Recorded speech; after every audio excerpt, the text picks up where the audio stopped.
What's up, everyone? Welcome to Mythic Conversations. If you tuned in earlier to 4 Horsemen O'Clock, you got to see me hanging out with Chris.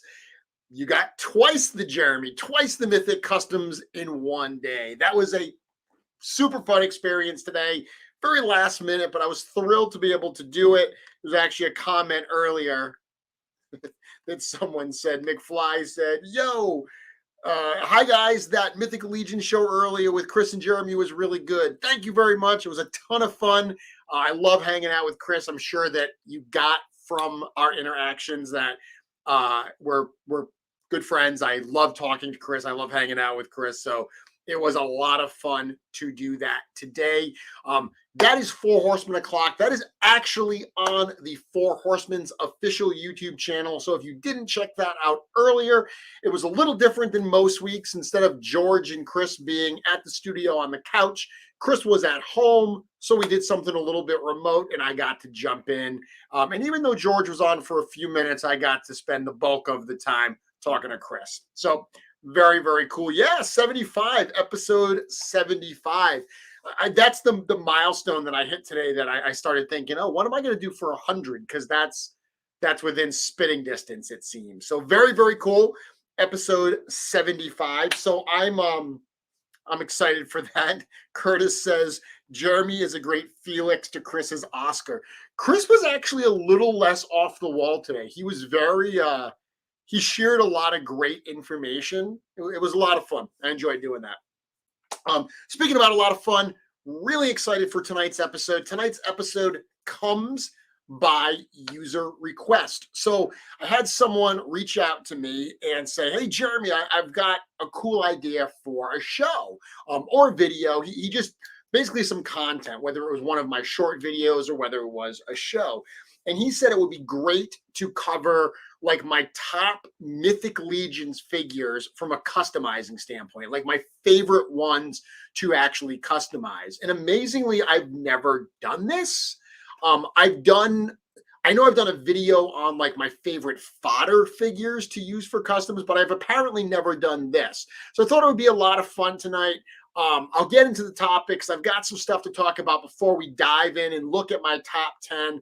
I think you're going to enjoy this. I know that I certainly enjoyed putting this together. Before we get there, let's talk some news. So first things first, and I am going to bring up my phone because my friend Zombie13 sent me a message earlier this week, and I just want to make sure I get all the information correct. So over the last few weeks, as you know, I've been talking about the raffle that was going on for Justin Johnson. I've been talking about the, contributing to that. That was amazing that ended last week. Like I said, it was just under 1,000 people that actually got raffle tickets for that. Colin pulled that last week. That was an amazing experience for everyone to be a part of. Really, really thankful to everybody. And I'm just saving an image now that I should have saved earlier. So just bear with me one moment as I do this and bring it up. There we go. Got it. Okay.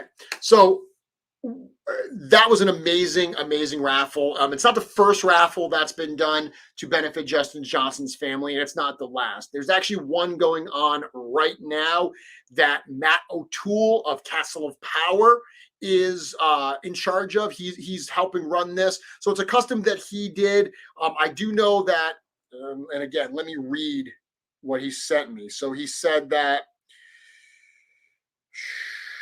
So the winner of this raffle will get this custom fully painted dwarf by Matt O'Toole. The runner-up gets a Gothotropolis cockatrice figure donated by Sean Shaw. And the third runner-up gets a Malleus donated by Guillermo Gutierrez. Matt knew Justin. Obviously, Justin was a huge dwarf fan. So Matt, really has done a bunch of amazing dwarf sculpted heads over the years. So Justin, knew Matt. Matt wanted to do something to help out, so he put this together. There's a lot of information here, but the base body was donated by Nikki. The base is sculpted with a severed orc head. The fur and cloth came out of the offcuts bin from a Hobbit costume department. So if you don't know this about Matt is actually a special effects makeup artist. Matt has worked on a bunch of movies like Hellboy, Harry Potter, and the Hobbit films. So apparently the fur that's on this actually came from the Hobbit costume department. So that right there is pretty darn insane. Let me show you the picture itself. So this is the custom that they are raffling off. Similar to the previous raffles that were done, this one here is, you buy a raffle ticket for $5. There's no cap on how many raffle tickets can be sold. All the money, all the proceeds will go to Justin Johnson's family. This is being run by Walter Hagen, Anthony Hausil, Eddie Salvatore, Cullen Culp, Michael Xavier. They gave me a whole bunch of stuff there. It's in the Cabal. There's a post in the Cabal about this. If you find that post, all the information should be there. But I just wanted to take a quick moment to mention that because Zombie specifically asked me to bring some attention to it. Obviously, all the proceeds go to a great cause. So that's news number one that I wanted to talk about. Once again, thank you to everyone who has contributed to help Justin Johnson's family, especially with it being the holidays. I'm sure this was a challenging time for all of them, and all of your generosity, I'm sure, was very, very well received. Other news going on, Poxxus. Poxxus is the big one. So this is the final week for the Poxxus pre-order at storehorseman.com. Now, after this pre-order period is done, the retail partners like Big Bad Toy Store and Legion Shop and Mallfish and Empire Toys, there's a ton of them. Those are just the ones that always pop into my head that I remember. All of these retail partners, once again, yes, including Legion Shop, will be carrying pre-orders for the Poxxus Wave. Retailers all charge the same amount, so the only difference in any of those prices are probably going to be based on shipping and stuff like that. You will pay more at retailers than you do at Store Horseman. The plus side is most retailers require no deposit or a very small deposit up front, whereas Store Horseman collects the money at the time of purchase. So everyone's going to make their decision. What is the right fit for them? Do you want to save a few dollars up front and get it from the Horseman, but you pay now? Do you want to spend a little more later, but you don't have to pay till they arrive? But I will tell you, Store Horseman, their pre-order ends this Sunday. That is January 9th at 11 p.m. Eastern time. In the past, certain pre-order periods had been extended. This will not be extended. Actually, the last few pre-order periods have not been extended. That's something that they kind of did away with. Actually a number of pre-orders ago now, really as part of the push to normalize when these sales happen, to really have it on a nice, firm, set schedule. So this coming Sunday. It is a super cool line. Obviously, I got to see it in person the times that I've been to the studio, but I was there in part of, the debut at G-Con, at LegionsCon, where they were on display. They are gorgeous figures. Such cool parts available in that wave. Chris and I talked a little bit about it this afternoon. That is going to blow people away. So get in on that. Don't be that person. I said this afternoon. Don't be that person that at 11:30 posts in the Cabal and says, "Oh, I just missed the pre-order. I didn't realize it was ending." Please don't be that person. You will have other shots, of course, but that's it. Legion Shop, we dropped a big sale this past week, actually on New Year's Day, January 1st. We added a whole bunch of super, super cool stuff there. All of those orders, with the exception of a very few that ordered some of the figures that were dropped, those are all on the way. There was a ton of cool parts from different artists and painters. There was also some stuff that we put up there. Legion Shop has bought a few collections as of late, so there are some really cool figures that got added in as well. Still lots of stuff available at LegionsShop.com if you want to check that out. Thank you very much for everyone's support and everyone who's ordered so far. Very cool. Curtis, yes, saying got his turntable, so stoked. That was one of the pieces from Noah Pratt, Anything's Posable. We had only a few of those, and they sold like that. Curtis was one of the lucky ones to grab one. Curtis, super happy that it arrived safely, and you are excited for it.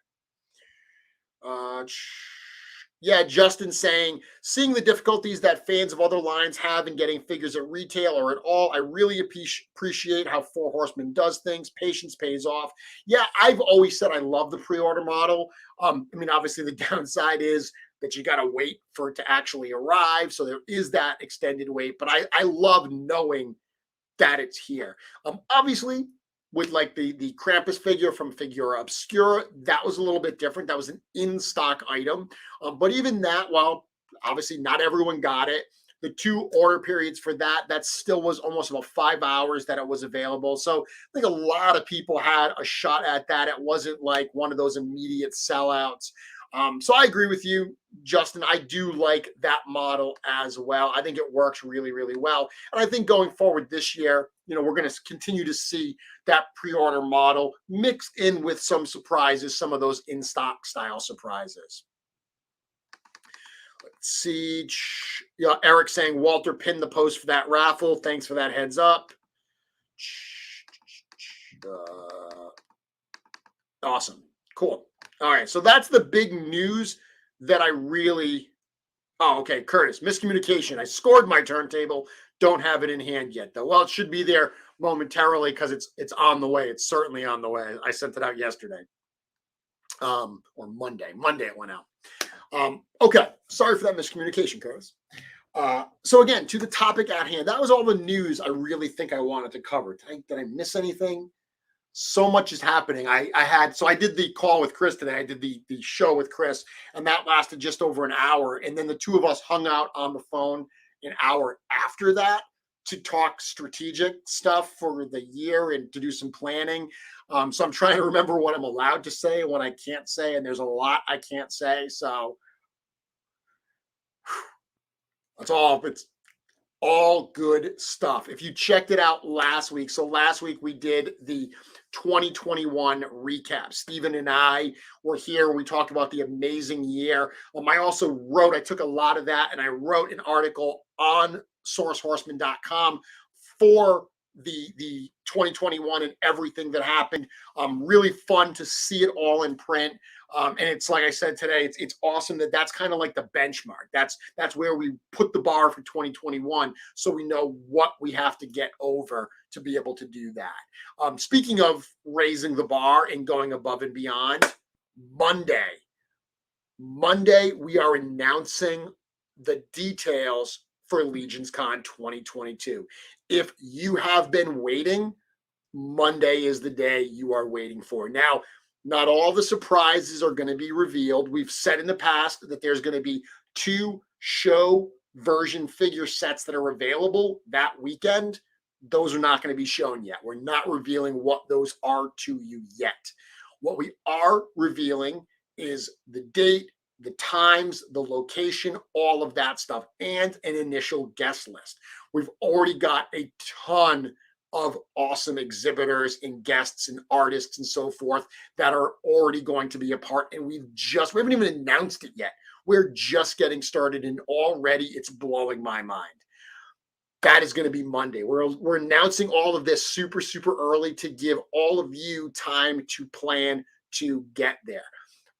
If you missed last year and you saw everything that was going on and you were like, that is where I want to be, trust me, 2022 is where you want to be. It is going to be a weekend like no other. If you came last year and you had a blast, trust me when I tell you, we are going to top it in a big way. We hope to see you back. So Monday, we're going to announce it. I will be here next Wednesday, and I'm sure LegionsCon 2022 plans are a big part of what I'll be talking about. Eric LeBron already saying, see you there. So there's a little sneak peek. You know, one of our exhibitors that's going to be there. Patrick Boyle, another 2021 exhibitor, saying LegionsCon 2022 will be amazing. Joe Vassapolo saying that he worked on them today. It's happening. Joe's talking about the show version figures. They are on the workbench being worked on right now. Super, super cool. My knees get weak just thinking about Cosmic Legion Series 2. Oh, awesome. Such cool stuff. Krampus update, Curtis. No, a lot of people asked about that this afternoon. There will be an update coming soon. It's being worked on. Stay tuned for more news on that. Okay, let's see. Anthony Hausia, looking forward to seeing everyone. So there's another LegionsCon exhibitor. All right, so the topic at hand. Matt reached out to me and he said, the best Legions figures are my favorite Legions figures for customizing. So I thought about that and I was like, that's a really fun topic. And I started making the list. And number 1 was the Goblin Legion builder. And then number 2 was the Black Knight Legion builder. And then number 3 was the Bronze Dwarf Legion builder. See where I'm going, right? And I quickly stopped and I said, wait a minute. This is literally going to be a list of Legion builders. Because yes, Legion builders, because of the nature of those type of figures, tend to be really great canvases for customs. They're also figures that I've used a lot of times for customs because they are fairly inexpensive. I've used the Cavern Dwarf for so many customs. I've used the Goblin for so many customs because there was a point that they were super accessible.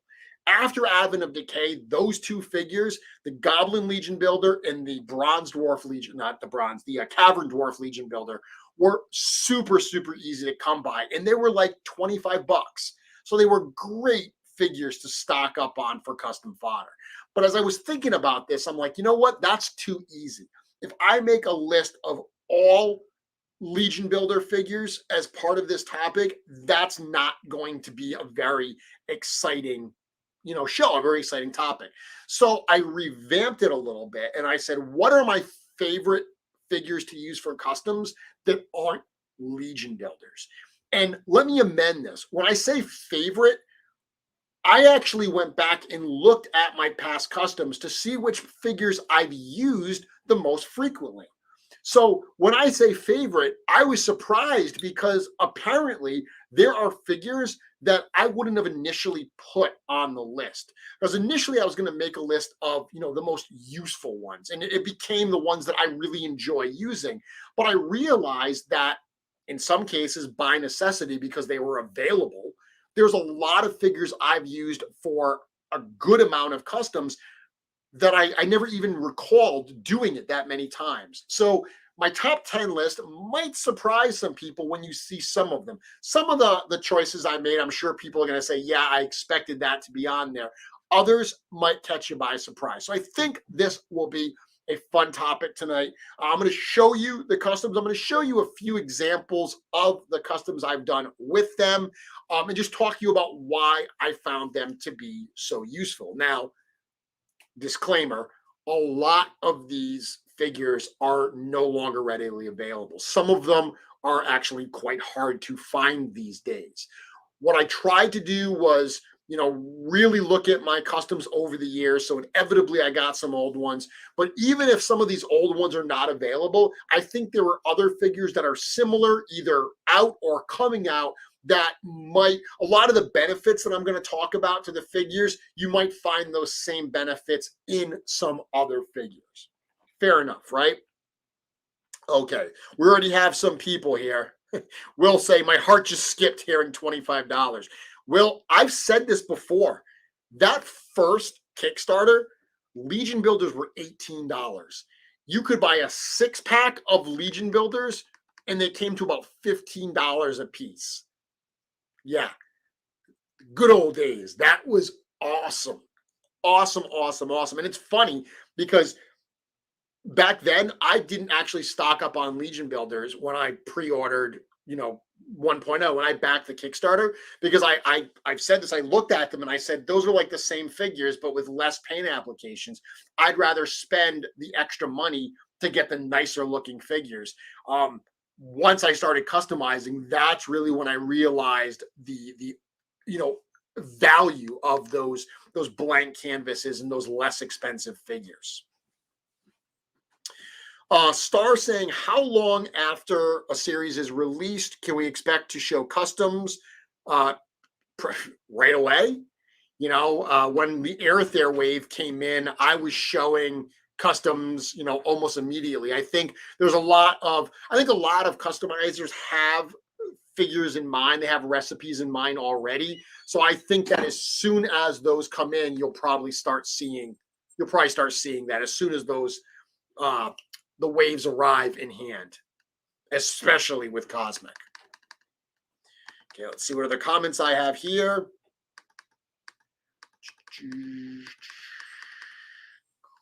Okay, bunch of people making suggestions on what's going to be on the list.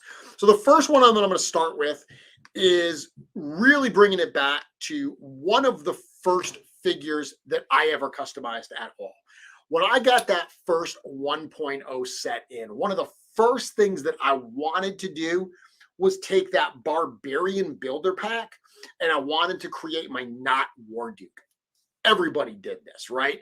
Everybody took that alternate head, that Gorgo looking helmet. They put the bat wings on it, and they made their Not Warduke type version. Now, of course, through the release of Rhaegor, a lot of people had parts that made a better Warduke, and then once third-party creators came in, they made parts to literally make a Mythic Legions Warduke. Like, you can make one these days that is so close to the style, not that, so close to the, maybe not the aesthetics, but the design elements of the original LJN figure, that first Barbarian builder, Not Warduke, doesn't make a lot of sense anymore. But that was one of the first figures that even before they were in hand, I started planning the recipe that I was going to do. So my first figure that I'm going to put on the list is the Barbarian Legion builder. And early on, that was one of the things I really enjoyed doing. I loved building out different types of barbarians.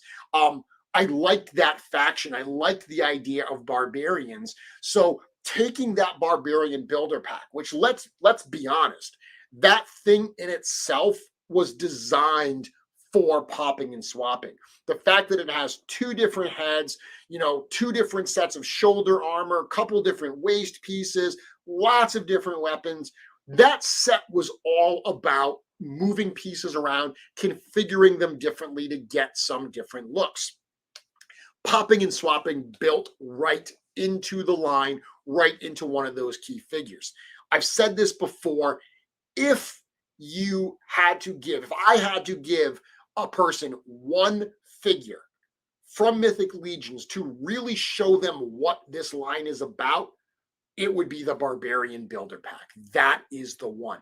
Now, the Knight builder pack from the Covenant of Shadow wave is another great set. And if someone really loves Knights, that's a wonderful set. I left that off my list because it is so hard to find. That set today is just nearly impossible to get your hands on. It goes for a lot of money. The Barbarian pack, on the other hand, is going to be part of the Mythic Legions reinforcements wave. So even though these are not easy to find today, despite the fact that they were in 1.0, they were in All-Stars 1, and they got an accidental reissue along with Advent of Decay because the factory screwed up and made these barbarians instead of the female barbarians. So they've actually been released 3 times, 4 when you count the upcoming reinforcements. this is coming back, so I thought it made my list. You can see a couple different ones here. This figure that was on the left, this is one that I actually took. What you may not know is that that barbarian head that has the beard and the helmet are two separate pieces. They're not meant to come apart, but they absolutely do. Chris and I talked about this today, that when they create the tooling, the steel molds at the factory, there are pieces that it makes more sense to have them as separate pieces. So, you know, you can have the right undercuts and stuff like that in the actual parts. Because they are separate pieces that are glued together, you can always unglue them. You can always pull them apart. So that's what I did here. I pulled the beard off of the existing Barbarian Legion builder. That beard is actually from a Lord of the Rings Gimli figure, specifically the way Gimli looks at the end of Return of the King, the ceremony Gimli. I cut that and modified it. I really like the way that looked. You know, put some war paint on this character, a couple custom axes for my action figure customs, along with a soft goods cape there to create that barbarian. On the right over here, I have another figure a lot of people have done over the years. That was one of the versions of Death Dealer that I've done. I've actually done a few Death Dealers over the years. This is one that actually used a head from Jim Panson Creations. This is something that he had done years ago. I think he actually did it originally as a Masters of the Universe Classics add-on kit. I got that from Kevin a really, really long time ago. This figure is actually no longer in my collection. This is one that I have since sold. That horse is an old Spawn horse that has some armor headpiece from a World of Warcraft figure. So this is actually a figure. These are two different figures that the base body on these figures are that barbarian. And early on, when I was getting my feet under me, you know, just getting other heads and popping other heads on barbarian bodies, that was something that got me excited, got me going. You know, like a Masters of the Universe Classics Vicor. Just taking that Vicor head, dremeling it out, and popping that on a barbarian body gave me a whole new look for a character in my display. That's how I started. That's how so many customizers started. So the Barbarian Builder set is first on my list. And I do have another set of photos to show you for the Barbarian. So let me bring those up. Because the reality is the two that I just showed you, those were just other Barbarians. Like those still looked very similar in some ways to the Barbarian Builder set. But I've used that set for other less obvious things as well. So the figure on the right, that was something I did quite some time ago. That was actually long before Advent of Decay, long before they introduced the alternate half-orc head with the female barbarian. I said, you know what? I would love to have a half-orc. So what I did was I took the Barbarian Builder body, I used that flesh, and I took an extra head from an Orc Legion builder, and I painted the green of flesh tone to create this kind of, you know, half orc looking character here. So another use of that Barbarian Builder body to create a whole new subrace. Over here, we have one of my monks. So this was another early figure, and this is an example where I started to really think outside of what was possible with Mythic Legion. Started to think about bringing in, you know, other toy lines beyond like Masters Classics. I wanted to do a monk character, like a warrior monk type character. But one of the challenges with Mythic Legions, especially early on, was it did not have bare. They did not have bare feet. They did not have bare hands. There weren't a ton of heads that would work for this type of character. So this was one that I put together. The head on that is actually from a Marvel Select Drax figure. The necklace is from a Bandai Star Wars. They're like Samurai series. That's the one that came into Darth Maul. For the actual skin, I did darken that a little bit with some paints. What I did for his lower arms and his skirt, that is from a Marvel Select Doctor Strange.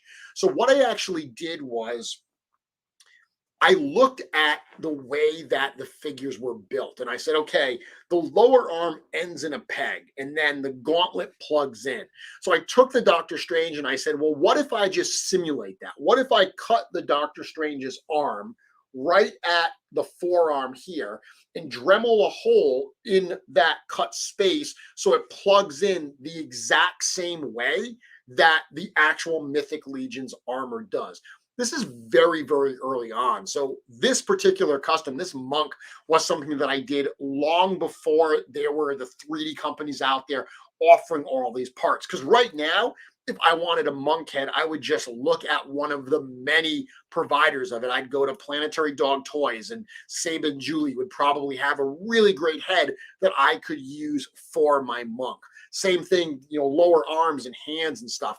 There's so many options. But back then, you had to really get creative with other toy lines. That's how these customs were done. So that was one that I really enjoyed. Plus, it had that lower skirt that replaced a lot of the armored part. I did still end up keeping the armored legs on the bottom there because I didn't have a good substitution. And those lower feet were something that I had picked up from, I actually think that they might be Masters of the Universe parts. I picked it up from somebody on actually the old Four Horsemen message boards. So 2 examples of some much, much older customs that I did using that Barbarian, you know, set. And these are indicative of why I enjoyed this week's topic so much. These are customs I really haven't thought about in a while. And looking back on these customs, looking back on the creativity of these really got me excited. A lot of the customs that I've been doing as of late have intentionally been more focused on a custom head on an existing body. You know, I love to encourage people to customize. So being able to show people that, look, this isn't hard. You can buy this head, you can do this paint, you put it on an existing body, and you can create this awesome recipe. That's one of the things that I love doing.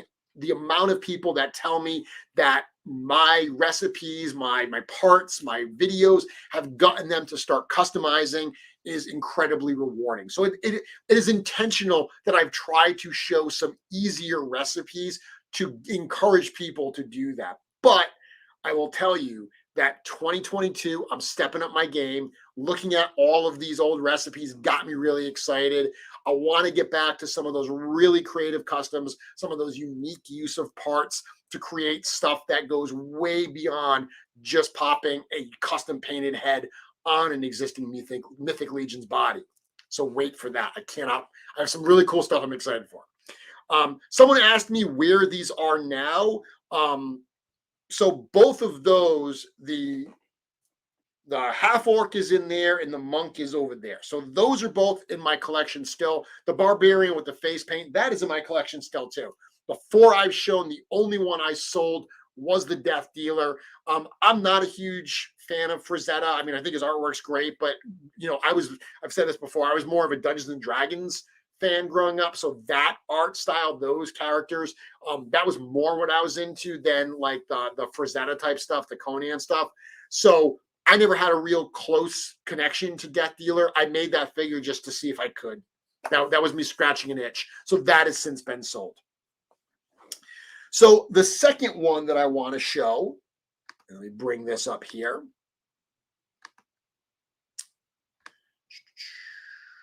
Find it. Here we go. I've talked about how much I love the Taurean figure. So the Taurean figure from the Covenant of Shadow wave originally, but recently re-released in Mythic Legions All-Stars 3. I love that figure. I love that figure in part because of the black body. I've talked about this in the past. I don't like doing full body paint jobs. I just don't enjoy doing it.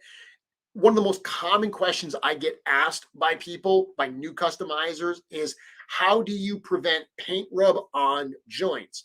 And my honest answer has always been, I don't paint them. That is what I try to avoid. I try to find recipes where I can use a base body that I don't have to paint the joints. While I certainly have to paint joints sometimes, that is my first goal. The Taurean body is one I love because it is black. So even if I do have to paint all of the body and paint the joints, if I get paint rub on the joints and black gets revealed underneath it, to me, that is the best option because black just looks like there are figures that actually come out that their movable parts are a different color plastic than maybe the paint. Black is a common one. So that has never bothered me. It's one of the reasons I love the Taurean figure, but I also love it for stuff like you see here, where I actually want the base body itself to be black to begin with. So I could get like that previously shown Barbarian builder and paint that entire Barbarian builder black. I've done it. But if I get any paint rub, you'll see the flesh shining through.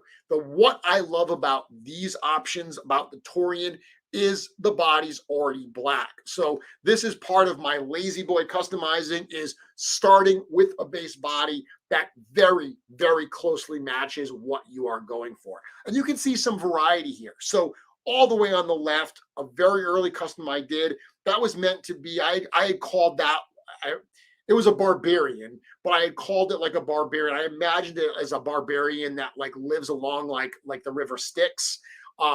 It's very, they wear bones around them. They're very like a death clan type of thing. So what I did was I used, that head was actually from a DC Ares figure, I think it was, right? That was from a builder figure. So it worked really well here. And actually, inside of that skull, there is a face, there is some eyes and everything that's black skin. So it worked really well with the rest of the black skin here. I imagined it as a person wearing that skull on their head, which is why I also did that bones around the chest. Those are from a NECA Predator figure. And I gave him some weapons from an old Spawn figure that had some bone elements integrated as well. The middle one here uses a Kratos head. I painted that Kratos head black with some really striking red eyes and white facial here.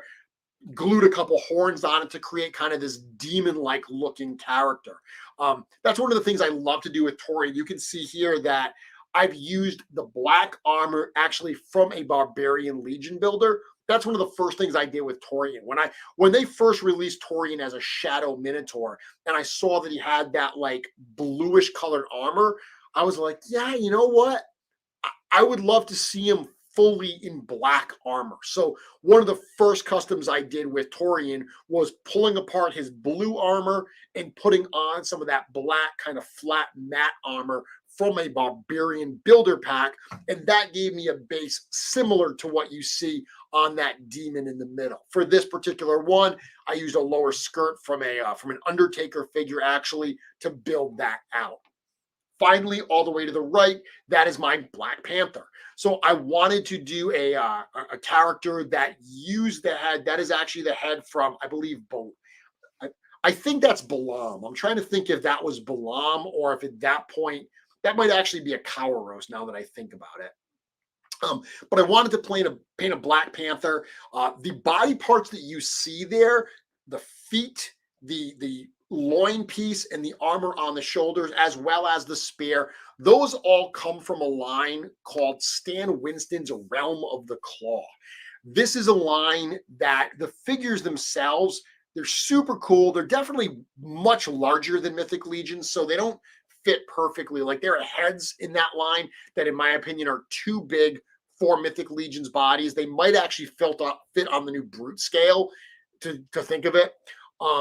But their accessories, their armor, their the spears and weapons, they work great with Mythic Legions. And I discovered that the feet, if you pop the feet out of those Realm of the Claw, they literally plug right into a 1.0 Mythic Legions figure. So it makes really, really cool feet on the characters. Now, the feet are really, really large. They're definitely bigger than cat feet would be. But remember, I've said this before, I kind of like that style. I like oversized feet on my characters. So I was okay with that look when I did that. 3 different uses of that Taurean figure. Again, I think you can get a lot of use out of it. Here's a couple other things I've done with Taurean as well. And this is one of the nice things about Taurean is because he was released somewhat recently, he is still somewhat attainable. You can still find this figure if you want to use it for these base customs. So 2 different things that I've done with that figure as well. On the left, my Mothman custom, that once again, another example of wanting to use the black body, and Taurean being a great place to do that, a great start for that. However, on the right, that was the gargoyle custom that I painted for GCon 2018. 2018, when I went to GCon, my first time at GCon, the first GCon, I painted that gargoyle, and I wanted it's exactly what I was talking about. I wanted to do all that dry brushing to get that stone effect. Starting with the Taurean worked so well because the effect I was going for, whatever I would have painted, I would have had to base it out in black anyway. So starting with the black, I did not have to worry about paint rub. I did not have to worry about anything with the joints. It ended up being a perfect base body to use. So again, 2 other examples of using the Taurean in what is ultimately 2 very different customs, I think, right here. Looking at some of the comments, let's see what we've got going. People just commenting. A lot of people saying they love the Black Panther. Awesome. By the way, there are questions that get asked in the comments that I miss.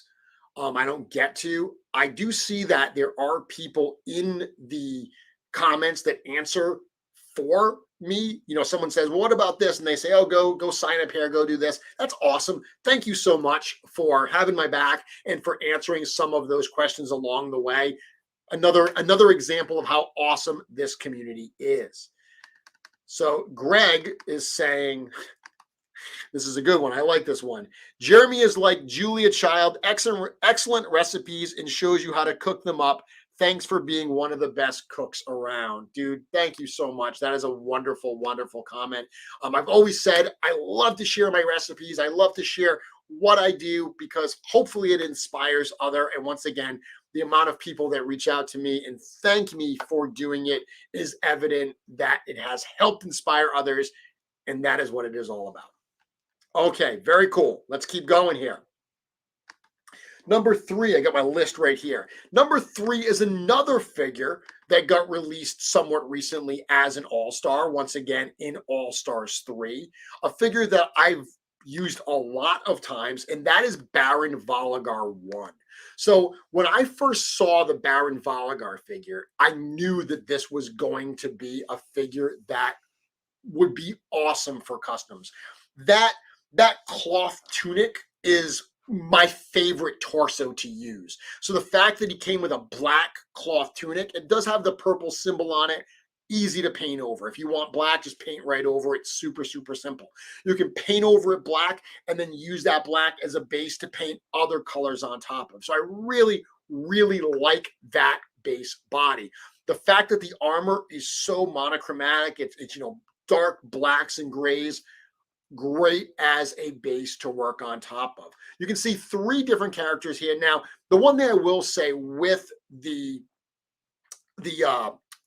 Baron Vollgar is it's not the most flexible of figure. Like if you want to make a Dark Knight type character, a vampire knight, any of those type of evil, knight type characters, it is a great base body. But outside of that, you're not going to get a ton of mileage out of it. And that's because it uses the evil armor. So all that ultra spiky armor, awesome if you're going evil, really hard to use it for stuff that's not necessarily evil. So I love using it as long as you use it the right way. So over here on the right, we can see this is one I've shown before. This is my Vampire Sentinel. So this is a custom head that was done. I designed this, I drew this up, and it was sculpted by Tristan Castillo of Immortal Collections, printed by Noble Bear.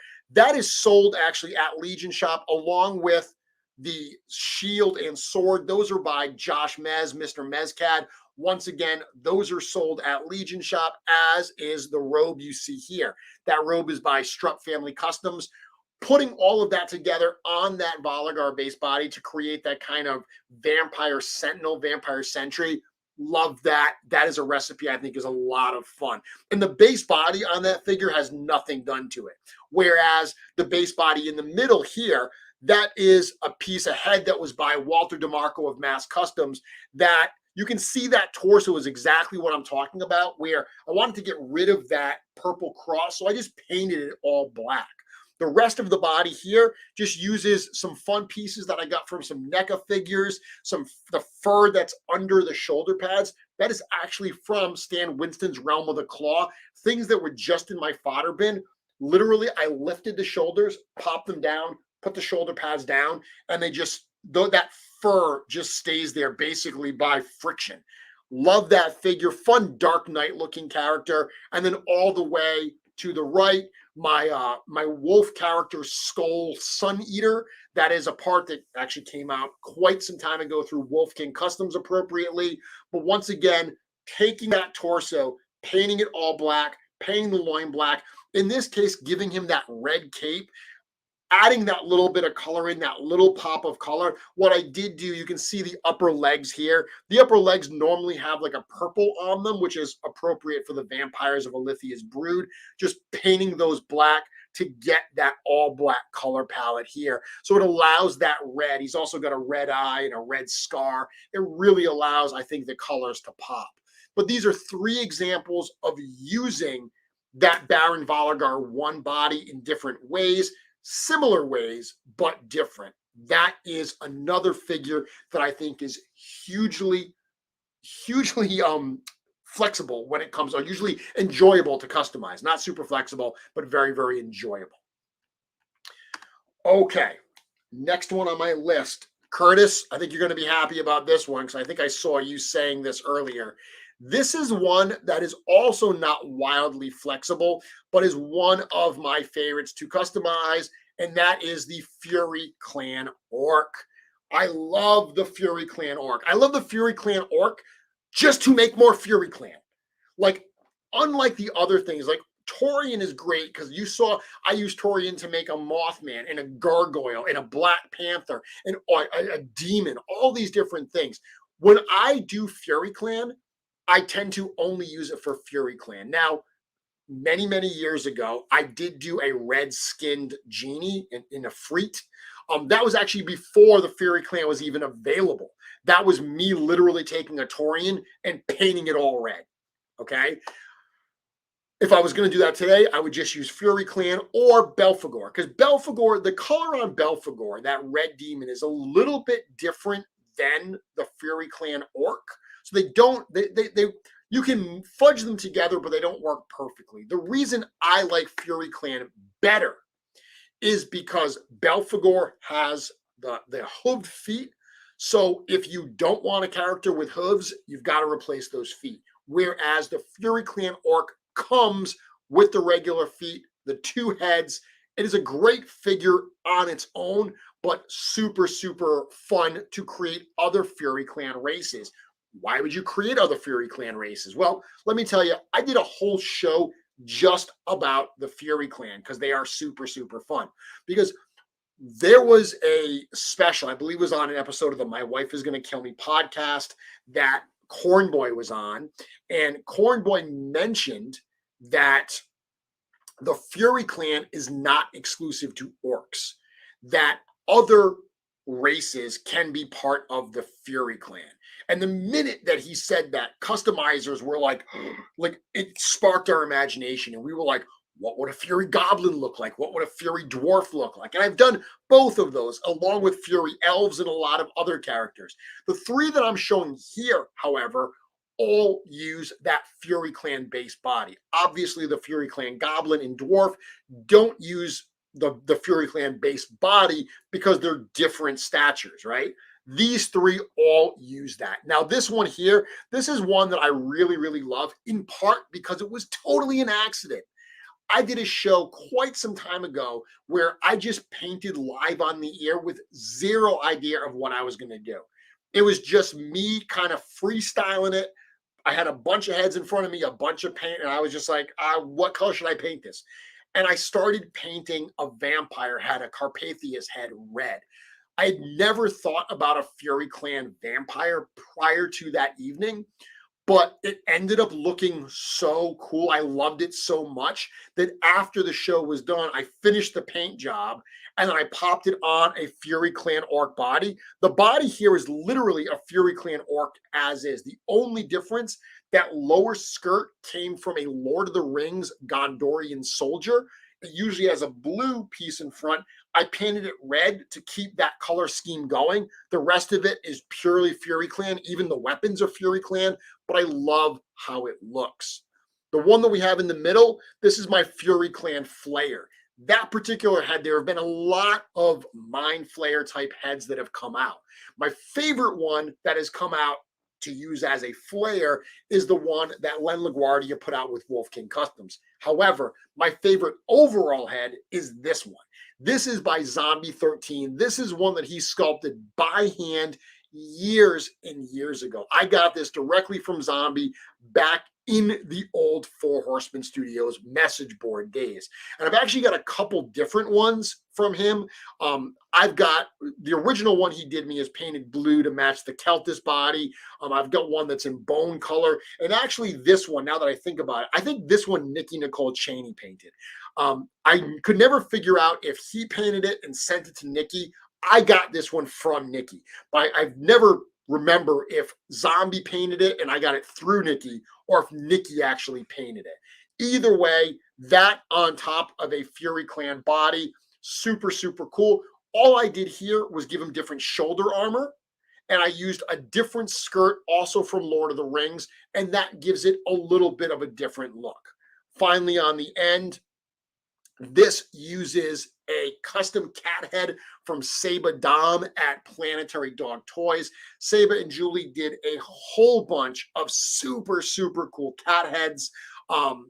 You know I love my critters. You know I love my animals. I've never even thought of doing a cat because their work is definitive when it comes to the custom parts for that. Between the official one from the line, the official Jaguarian ones, and what Saba has put out, I didn't feel there was a gap there that I needed to fill, so I've loved painting his. This actually also uses a torso from Planetary Dog Toys, but the rest of this is just Fury Clan to create three very unique looking type of Fury Clan characters. So while it is not a super flexible type figure, at least not the way I've used it, once again, if you wanted another red skin type character like an Efreet, this might make a lot of sense for that. However, Fury Clan is on my list of my favorite ones to use just because of how fun it is to build out a crazy big Fury Clan. Love doing that. If you dig the Fury Clan stuff, check out my previous episode where I dig way into Fury Clan and I show a lot of other characters above and beyond the ones that you see right here. Thank you, Joe. Yeah, the eyes on that I do think look particularly good. And the way that photo shot looks really good too. It looks particularly creepy and evil. Very, very vicious.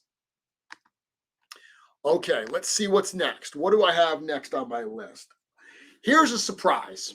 So this is a figure. When I started looking at the figures that I have used the most amount of times, that have been most flexible with customs, or the ones I've used a lot, this was not one I expected to be on the list. But as I started going through my list, I was like, oh my goodness, I have used this character so many times. I'm going to bring up a couple of them. I am talking about Kronor. So Kronor, the PowerCon debut figure, that's a tribute to the Masters of the Universe character of Trapjaw. It's a fun, cool figure unto itself. It's one of the few figures I actually have in my display kind of as a Motu character. I did a really over-the-top version of Trapjaw with that base body. I'm not even including that here because that was just taking Kronor and making him like extreme Kronor essentially. But I realized that I've actually used that body a number of other times. And the reason for this is there was a point that Kronor was super easy to find. Okay. I don't know if it's because of the desirability of early PowerCon figures. The Atamon, the Celtis, and certainly the Unkin are nearly impossible to find these days. By the time that Kronor and Purplor, because they were introduced together, when those were made available in the Wasteland wave, I think a lot of people stocked up on them thinking that they would be like the next super expensive figures. Well, they weren't. A lot of people had them. Big Bad Toy Store had them in stock for quite some time. So they really hovered for a long time. They were at that $50 range. And there was a point where there weren't a lot of other figures available to use as custom bases, but there were Kronor and Purplers. And I found Kronor really, really useful. Now, Kronor has largely sold out everywhere, as far as I know. He's come back a few times. He's commanding slightly higher prices these days, but it is a wonderful figure. There's a couple different ways I've used it. So here we have two different times where I used him. And I wanted him to have a blue body. That's what I wanted him to do. So this is back to that principle I said, where starting with a base body that's close to the color you want or is the color you want is a great lazy boy customizing tip that I've used many, many times. The one that you see here on the left, this is yet another example of a Planetary Dog Toys cat head that I painted. But what I wanted to do is I wanted to make a shadow cat. So I have all of my shadow elves, right? You know, Malachi Cinderhorn and the Shadow Elf Ranger and so forth. I wanted to create another character to go with that group that had a little more visual variety, because a lot of the Shadow Elves do look somewhat similar. So I got the idea, while the colors on the Shadow Elves and Kronor aren't exact, they're close enough that with a little bit of paint, I was able to get them looking pretty close. And then by adding that cat head here, it really changes the way that figure looks. I did do some other stuff. It uses actually that waist piece that it uses here, the loin piece, is a 2.0 loin piece from one of the Shadow Elves, because I wanted to use that to tie it in to the Shadow Elves. The feet that it uses are actually some of those Realm of the Claw feet that I just talked about, but once again, painted blue. So that's an example here. The other example is a Frost or a Tundra Orc. So wanted to do an orc, but I wanted to make it more of an Arctic type character. This is one that I've talked about many years ago as well. This uses a whole bunch of pieces. The lower arms and the lower legs are from an old World of Warcraft Arthas figure. One of the figures that appeared on that list I mentioned, my top favorite fodder figures to use for customizing, that figure made that list. I loved using that. Interestingly, I made that figure as a blind box custom for someone. Someone reached out to me and they said, Jeremy, I would love to buy one of your customs. And I was like, well, you know, I'm not doing any commissions. I don't genuinely like to take commissions. And he said, I want to pay you to do whatever you want.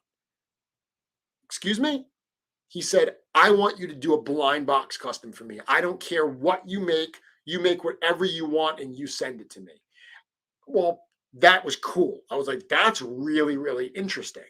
So I asked him some questions. What kind of stuff are you into? He was into the evil characters. He didn't want a heroic knight. He liked orcs and goblins and stuff like that. So once I got a sense for what he wanted, I said, okay, you know what? I have a cool idea. I'll take this. So I took on the commission and I got the idea to do this Tundra Orc. I put it together. He loved it. I loved it.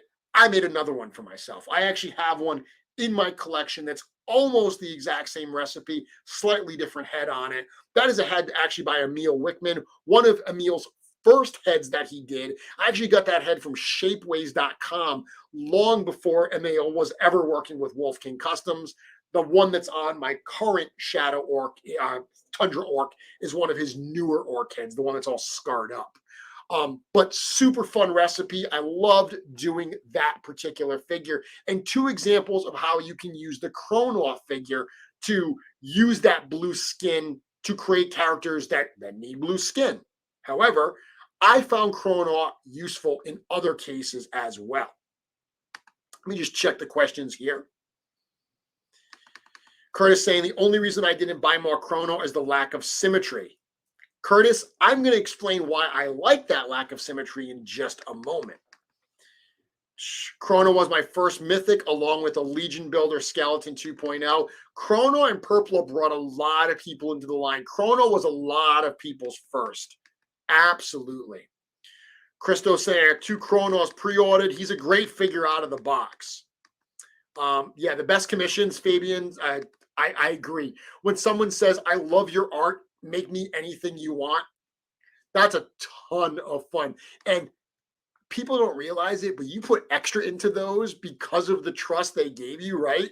Those are the ones that you really put that extra bit of love into. Or in your case, you make really creepy stuff, so your extra bit of creepiness, I guess. So there was a point where green-skinned orcs were literally impossible to find.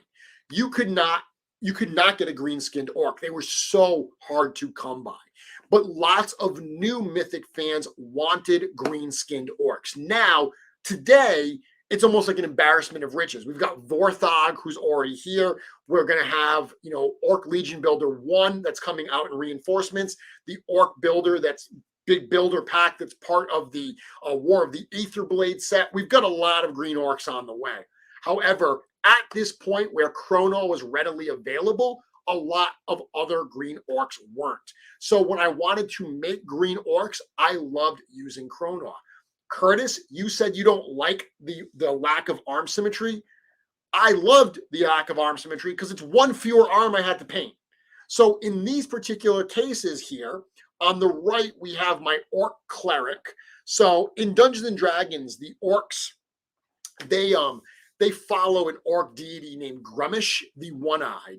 Grummish is actually a Cyclops, but the Orc Clerics of Grummish, they, in solidarity with their one-eyed god, they pluck out one of their eyes. So this was a custom head that was done. This was prior to all the 3D printing. A lot of people were doing heads like this, where they were taking an existing Mythic Legions head and they were modifying it, and they were doing casts of it. Everyone always felt like, is that okay? Because it is not cool to cast the 4 Horsemen stuff and sell it. I actually had a situation today on one of the Mythic Legions groups where someone was showing a cast Thord head, and that quickly got shut down. However, right from the beginning, the Horsemen said, look, if they are significantly modifying the part, they're adding here to it sculpturally, in this case, adding those bandages, that's different enough that we're okay with it. The reality is this isn't really done much anymore because of the rise of 3D printing and 3D sculpting. You don't really see this as much anymore, but this was a head that I got quite some time ago. I've spoken to the artist who did it. Actually, those bandages, he used actual bandages to put it onto the sculpture, which gives them a really fun texture. I really dig this head. I thought it was fun for this character, but the body here, that's a Kronor.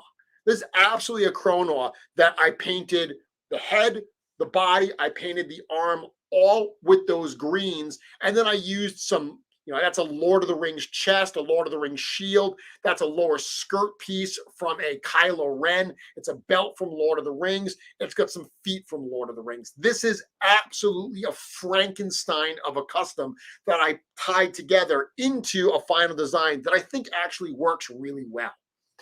On the other side, those are a couple other commissions that I took way back in the day. So I do have the Orc Cleric in my collection still. The other 2 orcs that you see here were commissions that I did for somebody. But he wanted some greenskin orcs. And once again, using that Kronor base, it was just less that I had to paint, less that I had to worry about, less possible paint rub on joints and shoulders. So I really dug doing that. So ultimately, what I realized is even though I wouldn't have said, Kronor is one of the most useful figures for customizing. If you would have asked me just right up front, I never would have put Kronor on that list. But as I was doing this exercise and going through this, I realized, wow, I have used Kronor a lot of times. So he makes the list. Yeah, Kronor as a barbarian would work fine as well. A lot of people did that at that time. I wasn't the only one that was buying Kronor and repainting him. Green-skinned orcs and flesh barbarians, those were two figure types that were super desirable, super hard to find at the time that Wasteland came out. So everyone was doing that. Some people were using the Taurean chest to make barbarians as well, but Taurean was not the most Taurean was not the most popular figure in that wave. A lot of people passed on Taurean. A lot of people under-ordered Taurean. And then when the figure shipped, everyone was like, holy crap, that little dwarf is awesome. And like what happens a lot of times with Mythic Legions, there weren't a ton to go around because he wasn't as popular. So while some people were using Taurean bodies to make barbarians, he quickly sold out and they reverted to going over to the Kronor. Very cool. Yeah, Kronor comes packed with cool stuff. The extra head, he's got like that Gorgo style head. That's a great alternative head to use for him as well.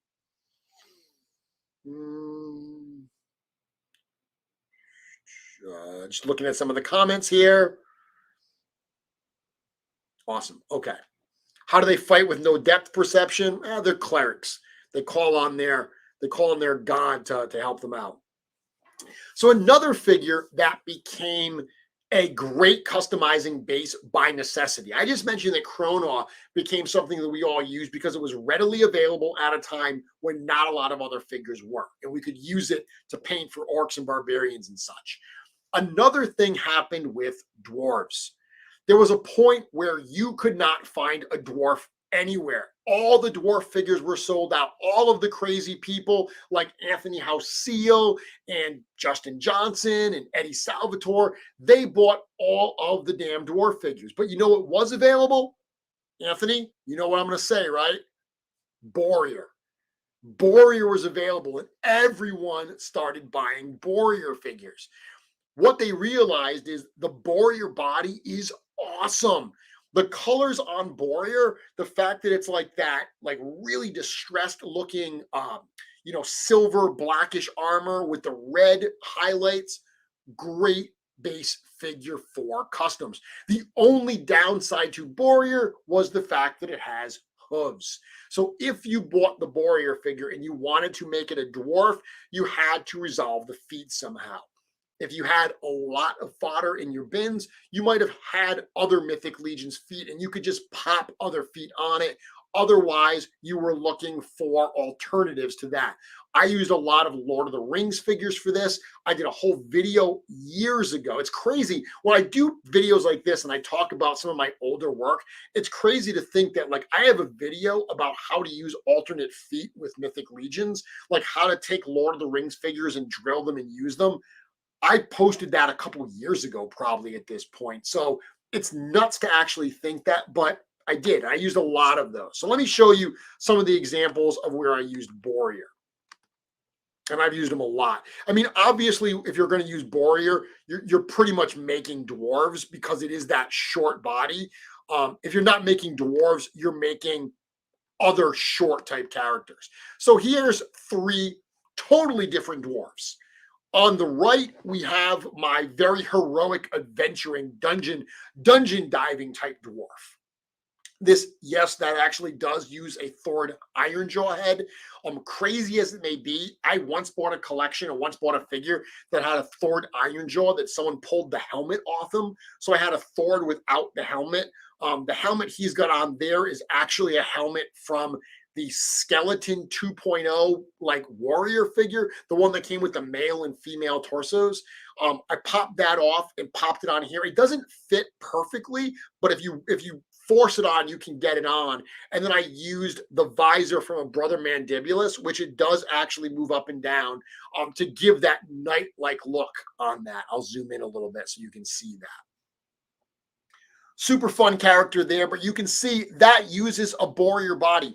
All I did, I didn't even paint the Borrier body. All I did to that figure was I grabbed a pair of dwarf feet, okay, spray painted them black, hit it with a little dry brushing of the Craft Smart tin color, the metallic tin. That's all I had to do. A little bit of that, tiny little bit of brown. Really similar if you watch my old video about how to get the Urzok effect. Really similar type of effect. Super easy to do, but looks really darn cool. That's all I did to that figure. The middle one here, talking about Fury Clan, that's my Fury Clan Dwarf. Once again, that is just a Borrier body under there. I did use some different pieces. Obviously, that's the skirt type piece, or the cloak type piece is from a Star Wars Black Series figure. I painted an Emil Wickman head, and I used a helmet from a Shadowrun Dwarf figure as well. Made that cool modified axe based on an ogre scale axe topper with a regular 1.0 hammer. And then all the way to the right, we have my Iron Dwarf, my Dark Iron Dwarf. Again, Borrier body. All I did with this one was those red accents. I painted them black to give it a slightly different look. That is actually the Antgar head from the Toy Forge. He had sent me that to check out, and I just thought it was a really cool sculpture. I really enjoyed painting it with that iron type color and thought it looked really cool on that body there. Borrier, super flexible. And I have a couple other examples as well. Eric saying my Borrier is destined to be a toad. Yeah, he would work totally cool for that as well. Like I said, anytime that you want something short and stocky. So outside of dwarves, here's another couple ways that I've used the Borrier body. So goblins, right? Not all goblins are, the thin 2.0 style. The Gonks goblin uses that dwarf style body. So I want the Puglin coming out in Deluxe Legion Builders uses a dwarf style body.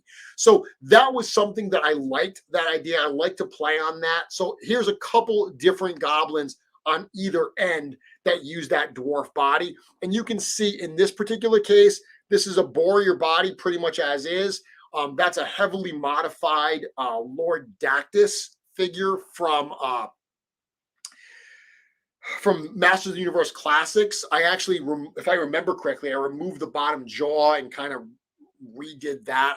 I modified it quite a bit. But the feet there, those are actually feet from a Lord of the Rings figure like I was talking about. Just popping those off, drilling them to work with Mythic Legions. They work really well, and they create that cool kind of sandal type look.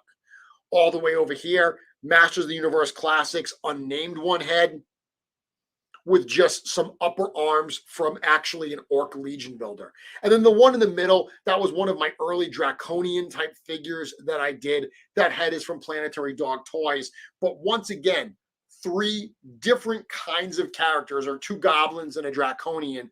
Those, the dwarves, using that Borrier body for dwarf style customs, for short stocky customs. Super flexible. I had to put Borrier on this list. Another figure that if you would have asked me up front, what are the best figures to customize, I wouldn't have thought Borrier. But by necessity, Borrier stuck around for a while at Big Bad Toy Store. So everyone who wanted a stocky character, everyone who wanted a dwarf custom, they grabbed a Borrier. See what's going on. Curtis is trying to get Anthony riled up. Anthony saying that the Antgar head that I showed is still available. PM him if you are interested. Okay, so let's get bigger. I remember when they introduced the ogres, right? Game changer. Just like when they introduced 2.0 and the goblins and the small figures, that was a game changer. When they introduced the ogres, the bigger scale, that opened up a whole new world of customizing that we could do.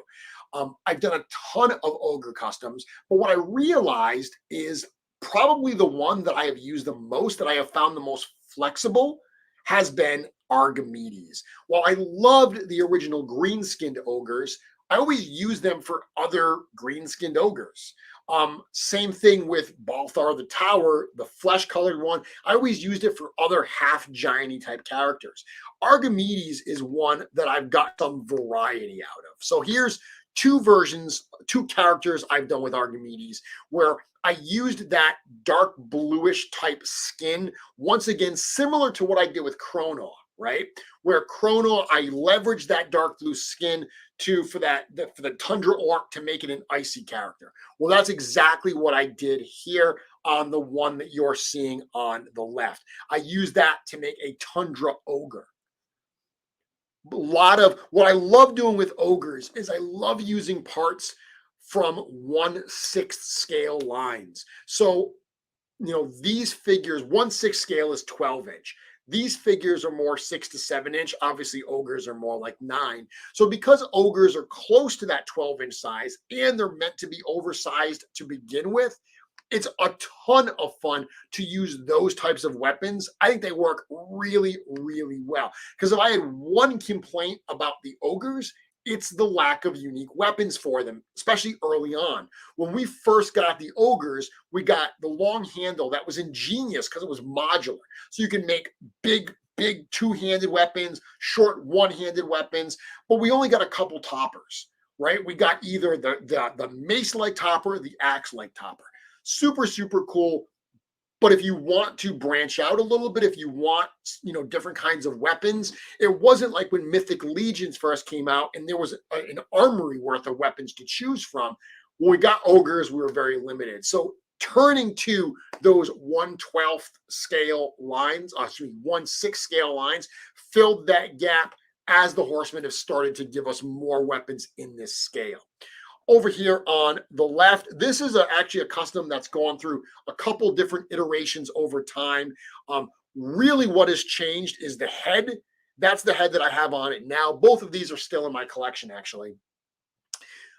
That necklace piece is from a Marvel Select Hulk figure. The bones around his waist are from an old McFarlane Toys Poacher figure. That pot is from a 1/6 scale figure. Again, that club. I've tried a few different heads on this, looking for the one I wanted. This was actually a head. This is a fun. I never knew I wanted this head. This was some of the first parts that I ever got from Anthony Velez at Noble Bear Customs. So I started talking to Anthony, and I didn't know him personally. I had never talked to him, but he had reached out to Joe Viteri, who I run Legion Shop with, shortly after Legion Shop announced. And Anthony, Noble Bear Customs, was not part of the initial artists at Legion Shop. Anthony reached out and he said, "Hey, I'm starting to get into 3D printing. I'd love to do some work with you guys if there's ever a fit for me there." So I reached out to him and I said, "Yeah, we would consider it. Send me some of your work. Send me some of your prints." So Anthony sent me a bunch of prints, and immediately I realized that his work was really, really good, and it's gotten better. His work was really good, and the dude was just straight up awesome. Super fun guy, super cool guy, incredibly humble, incredibly enthusiastic. I liked him right from the beginning. Obviously, if you've bought anything from Legion Shop lately, you know that a good portion of it gets printed by Noble Bear Customs. He's an incredibly important member of the Legion Shop artist community. But this head is one of the first pieces he sent me just to see examples of his work. This was an example of, I just started painting it one afternoon. I didn't know what I was painting. I was just messing around, trying different colors. All of that blue face paint was just a last minute addition, just putting a really bright blue paint. And the way that it came out, I loved how it looked. And this head immediately became the one that has now stayed on this figure for well over a year. I'm not going to change it because now I feel that that is the perfect head for that kind of mountain ogre type custom. Very, very cool. So 2 examples of using Archimedes. Now I'll show you 2 other examples that are a bit different. Motu saying Noble Bear Customs has some of the best stuff around. Yep, he's a great, like I said, great provider. The stuff that he prints for Legion Shop is wonderful. Witch Doctor, yep, actually I call him a mountain ogre, but he does have that very Witch Doctor ogre look. I actually kind of love that. I love that. That's cool. Wizard from Diablo 3. I don't know what that is. I know what Diablo 3 is, but I don't know what the wizard is. Archimedes works well as the characters from World of Warcraft. That's true as well. I'm not a gamer, but I do know what those characters are. All right, so let me look at the next thing here. Joe Vassapolo saying, painting Noble Bear parts right now. Yeah, Joe. I love the fact that you're sitting there working on cool stuff while you get to check this out. So here's two other examples of using the Archimedes in totally different ways, right? So on the left, we have my ogre scale Wendigo. Again, speaking of Noble Bear Customs, this is a head that I designed. It was sculpted by Immortal Collections, and it is printed by Noble Bear. It is a hard piece to print because of all those freaking antlers. Noble Bear kills it, absolutely kills it. So we have that at Legion Shop, both in 1.0 scale and an ogre scale. This was an example where I put it on an Archimedes just to make this crazy looking custom. I'll be honest with you, I did that only for promo pictures, only to actually show examples of how it would look on an ogre scale figure. And I just started laying on all this different stuff. Wendigos are often depicted as being thin, tall and thin and, very gangly. So the fact that this thing is super muscular, I thought was a fun, different take on a Wendigo. After I was done, I dug it so much that it's still in my collection. He actually came to LegionsCon with me. He was one of the characters that was on the table at LegionsCon to show off some of the work. Over on the right, that is a kind of I call that a drowned ogre. So that head is actually by My Action Figure Customs. That was an exclusive at the first ever LegionsCon. I say exclusive. He's actually sold it many times since then, but that debuted at the first ever LegionsCon. And when he sold that, this was around the time, because that first LegionsCon was right at the time that the green ogres were available. So everybody who got that head painted it green. Everyone was like, I'm going to make it Cthulhu. And I tend to want to go in a different direction. If everyone's doing one thing, I want to think about it differently. So I knew Archimedes was coming out soon. So I bought that head and I didn't paint it green. Or I did paint it green for my son because he wanted a Cthulhu. I didn't paint it green for me. I just put it aside and I left it there. Then later on, when Archimedes became available and everyone had painted this head, I painted it this color to put it on this character here, outfitted him with some nets that I imagine as cast-off fishing nets. He's actually got a turtle shell, strapped to his arm. It's not the turtle shell shield from Mythic Legions. It's actually a cheap plastic toy that I got. It's a much deeper shell, so it fits over his shoulder. So I put all that together to create this drowned ogre type character. This figure actually appeared in Action Figure Adventure. That was a documentary by my friend Rob McCallum. Super fun documentary. I was super excited to be featured in that, interviewed that in that documentary along with Four Horsemen Studios.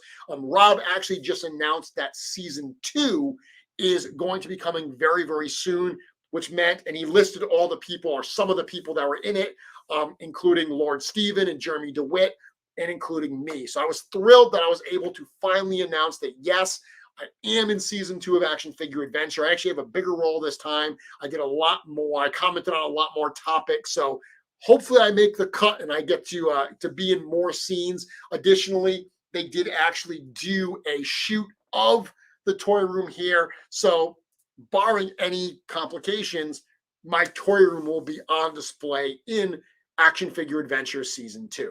Very, very cool. So that figure, the one you see there, appeared as one of the featured customs. They showed some of my work in Action Figure Adventure season 1. That drowned ogre was one of the ones they showed.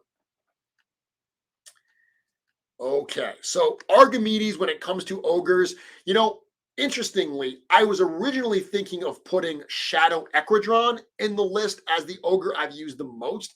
And I have used Shadow Equidron a lot of times, but when I actually looked at the customs I've done, I've used Archimedes just as much, and I've used him in more varied ways. So I felt that Archimedes deserved that spot. We're going to go a little late tonight because I'm only at number 6, and I have more to share. So I wanted to get a female on this list. So I said, which female have I used the most? I admittedly don't do as many custom female figures as I do male figures. So that's something to be aware of. But I have done a fair amount. And I think the figure that I use the most, or that I enjoy using the most, is Ravina. So Ravina comes in at my number 7. And these aren't in order from number 1, like my favorite to my least favorite or anything like that. These are just in the order I wanted to present them. She's a figure that, if you know anything about her development, she was the fantastic exclusive figure from the second Kickstarter, Advent of Decay.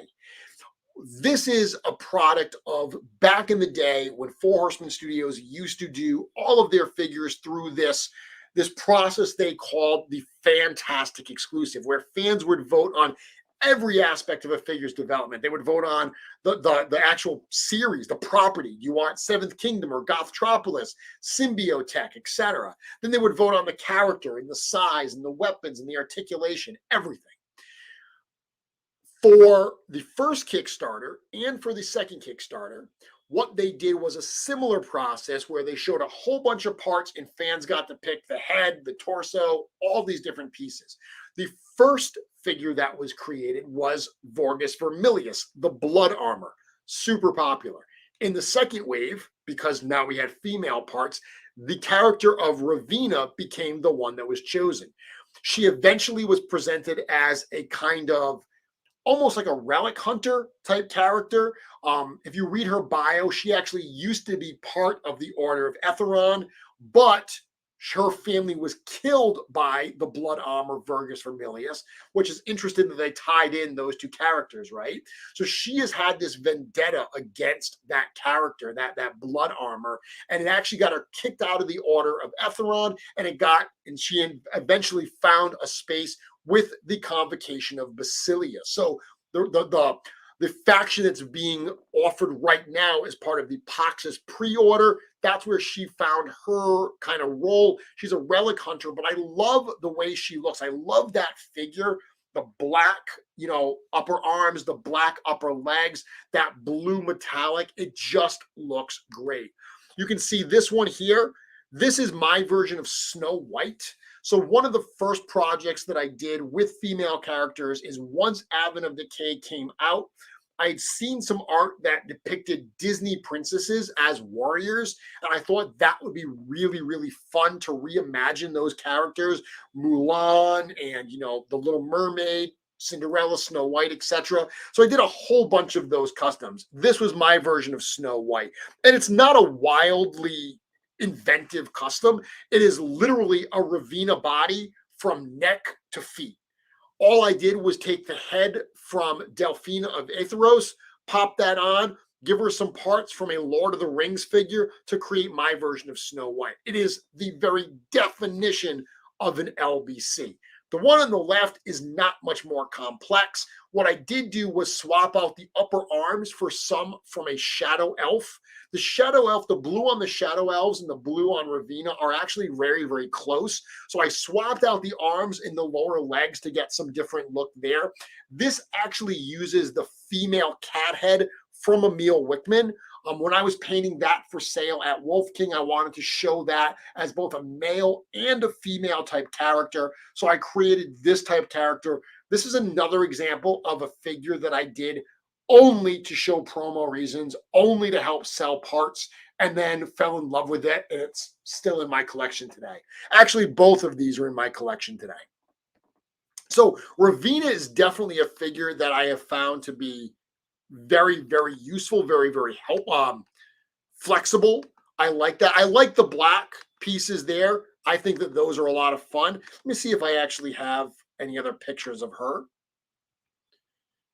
I feel like I do. Yeah, so here's two other instances where I've used the Ravina body.